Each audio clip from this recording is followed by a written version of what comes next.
ಅವರಿಗೆ ಪುರಾಣ ಹೇಳಲಿಕ್ಕೆ ನಮ್ಮೂರಿಗೆ ಪ್ರವಚನ ಹೇಳಲಿಕ್ಕೆ ಬರ್ರಿ ಅಂದಾಗ ಮೊದಲ ನಿಮ್ಮಲ್ಲಿ ಅಡಿಗೆ ಮಾಡೋ ತಾಕತ್ ಅದನ್ನ ಇಲ್ಲೋ ಅಂದ್ರೆ ಬರ್ತೇನಂತ ಅಂತಿದ್ರೆ ಅಂತ ಹೇಳ್ತಾರ.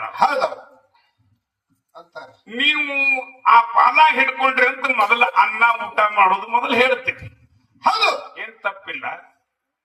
ಹೆಂಗ್ ಹೇಳ್ತಿದ್ರಿ ಸಿದ್ದೇಶ್ವರ ಸ್ವಾಮಿಗಳಂದ್ರೆ ಪ್ರವಚನ ಪಾಳೆ ಹತ್ತುದೇ ಮೊದಲು 10 ವರ್ಷ ತನ ಆಗ್ತಿತ್ತು. ಪಾಳೆ ಒಂದ್ ಊರಿಗೆ ಪಾಳೆ ಬರ್ಬೇಕಾದ್ರೆ 10 ವರ್ಷ ಹಿಡಿತಿತ್ತು. ಏನಪ್ಪಾ ನಿಮ್ಮಲ್ಲಿ ಪ್ರವಚನ ಎಷ್ಟು ದಿನ ಮಾಡುವುದಂದ್ರೆ ಒಂದ್ 8 ದಿವಸ ಮಾಡುದದ, 1 ತಿಂಗಳ ಮಾಡುದದ ಅಂತ ಹೇಳ್ತಿದ್ರು. ಆ ಪಾಳೆಗ್ ಬಂದಾಗ ಲಿಸ್ಟ್ ತೆಗೆದು ನೋಡಪ್ಪ ಇಂತ ಊರಿಗೆ ಹೋಗ್ಬೇಕಾಯ್ದ ಕೊಣವಾಗಿ ಅಂತಿದ್ರು ಅವ್ರು. ಆವಾಗ ಅವ್ರ ಏನ್ ಅಂತಿದ್ರು, ಪ್ರವಚನ ಇದೆಲ್ಲಾ ಬರೋಬರಿ ಅದ, ಒಂದ್ ಸ್ವಲ್ಪ ಪ್ರಸಾದ ಮಾಡೋ ವ್ಯವಸ್ಥೆ ಮಾಡ್ರಿ ಅಂತಿದ್ರು ಅವ್ರು. ಯಾಕಂದ್ರೆ ಅಲ್ಲಿ ಎಷ್ಟೋ ಮಂದಿ ಶ್ರೀಮಂತರು ಬಂದಿರ್ತಾರ, ಅವ್ರು ಊಟ ಮಾಡ್ಲಿಕ್ಕೆ ಅವ್ರಿಗೆ ಸಾಧ್ಯದ. ಮನೆಗೆ ಹೋಗಿ ಕಾರ್ ತಗೊಂಡು ಬಂದಿರ್ತಾರೆ, ಯಾರು ಮತ್ತೊಂದು ಜೀಪ್ ತಗೊಂಡು ಬಂದಿರ್ತಾರೆ. ಏನೂ ಇಲ್ಲದೆ ನಡ್ಕೋತ ಬಂದವರಿಗೆ ಉಪವಾಸ ಆಗಬಾರದಂತ ಹೇಳಿ ಹೇಳುತ್ತಿದ್ರಿ ಇದನ್ನ. ನೀವೇನು ತಿಳ್ಕೊಂಡ್ರಿ, ಅಷ್ಟು ಮಂದಿಗೆಲ್ಲ ಕೂಳೇನೆ ಮೊದಲು ಬೇಕಾಗಿದೆ ಅಂತ ನೀವು ವಿಚಾರ ಮಾಡಿರಿ. ಇದು ನಿಮ್ಮದು ಮೊದಲ ತಪ್ಪಲ್ಲ.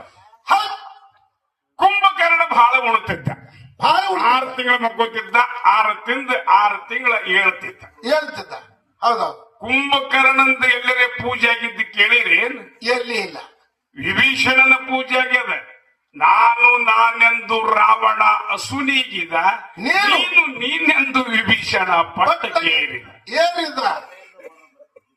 ಆ ಊಟ ಮಾಡವನ ಪೂಜೆ ಆಗ್ಯದೋ ಏನ ಬ್ರಹ್ಮ ವಿದ್ಯಾ ಇದ್ದವನ ಪೂಜೆ ಆಗ್ಯದೋ? ಇದೇ ನಿಮ್ಗೊಂದು ಪದ್ಯ ಹಾಡಿದೀವಿ ನಾವು. ಯಾವುದು? ಆಹಿಲ್ಯ ದೇವಿ ಶಾಂಡಿಲ್ಯ ದೇವಿ. ಅಲ್ಲಿ ಏನದ ಅದರ ಅರ್ಥ ಅಂದ್ರೆ, ಏನು ಗಂಡ ಒಂದು ವೇಳೆ ಅವ ಹಾದಿ ಬಿಟ್ಟು ನಡೆದ್ರು ಸಹಿತ ಅವ ಸೂಳಿಗೆ ಒಬ್ಬಕ್ಕಿಗೆ ಬೇಡಿದ. ಅದು ಮನಸ್ಸಿನಾಗ ಹಂಗಿತ್ತು. ಆದ್ರೂ ಸಹಿತ ನಿಷ್ಠೆ ಕೆಡಗುಡ್ಲಿಲ್ಲ ಶಾಂಡಿಲ್ಯ ದೇವಿ. ಕೆಡಗುಡ್ಲಿಲ್ಲ.